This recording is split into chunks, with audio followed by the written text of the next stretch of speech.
আসসালামু আলাইকুম, কেমন আছো তোমরা সবাই? নতুন একটি রেসিপিতে তোমাদের সবাইকে স্বাগত জানাই। আজ বানাবো পাবদা মাছের ঝাল। কি করে বানাই পুরো ভিডিওটা দেখতে থাকো, আশা করি ভালো লাগবে। এখানে মাছগুলোকে ভালো করে ধুয়ে নিয়েছি। এখন মাছগুলোকে ম্যারিনেট করে নেব। তার জন্য দিয়ে দিলাম হচ্ছে পরিমাণ মতো নুন, একটু হলুদ গুঁড়ো, লঙ্কা গুঁড়ো দিয়ে ভালো করে ম্যারিনেট করে নেব।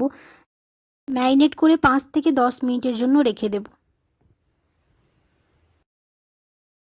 10 মিনিট রাখার পর এর মধ্যে এখন দিয়ে দিব হচ্ছে 1 চামচ কর্নফ্লাওয়ার আর 1 চামচ বেসন দিয়ে আলতো করে মেখে নেব। বেশি জোরে মাখার দরকার নেই, নাহলে মাছগুলো ভেঙে যাবে। আর এই কর্নফ্লাওয়ার বেসন দিলে মাছগুলো ভাজার সময় আর ভেঙে যাওয়ার ভয় থাকবে না।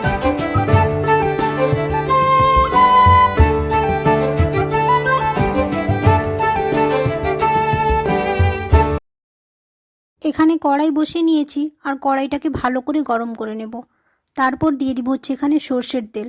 আর এখানে গ্যাসের ফ্লেমটাকে একদম হাই রাখবো, যাতে তেলটা ভালো করে গরম হয়ে যায়। তেলের মধ্যে 1 চিমটি লবণ ফেলে দেব, যাতে মাছগুলো আর কড়াইয়ে না লেগে যায়। এবার গ্যাসের ফ্লেমটাকে একদম হাই রাখবো। এইভাবে সব মাছগুলোকে ভেজে নেব।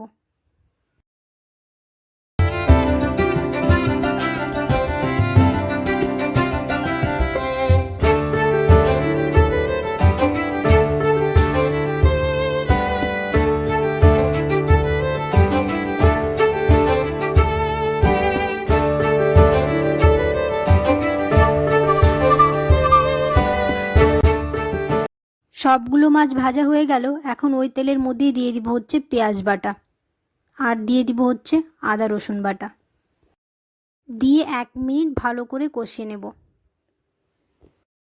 তারপর দিয়ে দিব হচ্ছে টমেটো পেস্ট। এখানে আমি 2টো টমেটো নিয়েছি, ওই 2টো টমেটোর পেস্ট এখানে দিয়ে দিব।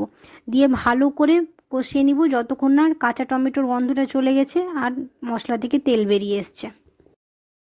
এখন এক এক করে সব গুঁড়ো মশলা দিয়ে দিব হচ্ছে পরিমাণ মতো নুন, আর দিয়ে দিব হচ্ছে হলুদ গুঁড়ো, লঙ্কা গুঁড়ো আর কাঁচা জিরে গুঁড়ো, আর দিয়ে দিব হচ্ছে কালারের জন্য কাশ্মীরি মরিচের গুঁড়ো। দিয়ে সব কিছু ভালোভাবে মিক্স করে নেব।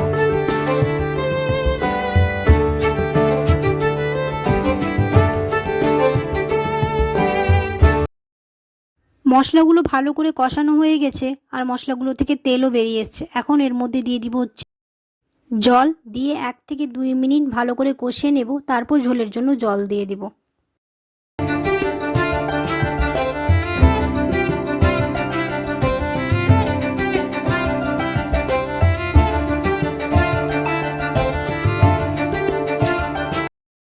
ফুটে এসছে, এবার এর মধ্যে এখন ভেজে রাখা মাছগুলো দিয়ে দেব।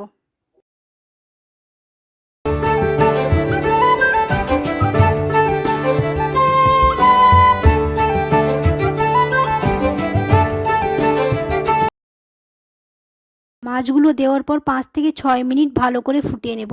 তাহলেই রেডি হয়ে যাবে আমাদের পাবদা মাছের ঝাল। কেমন হয়েছে রেসিপিটা অবশ্যই কমেন্টে জানিও। আর যদি ভিডিওটা ভালো লেগে থাকে তাহলে অবশ্যই একটা লাইক করে দিও। চ্যানেলটাকে যদি সাবস্ক্রাইব না করে থাকো তাহলে সাবস্ক্রাইব করে দিও। আর ফেসবুক থেকে দেখলে অবশ্যই পেজটাকে ফলো করে দিও। দেখা হবে খুব শিগগিরই নতুন একটি রেসিপিতে।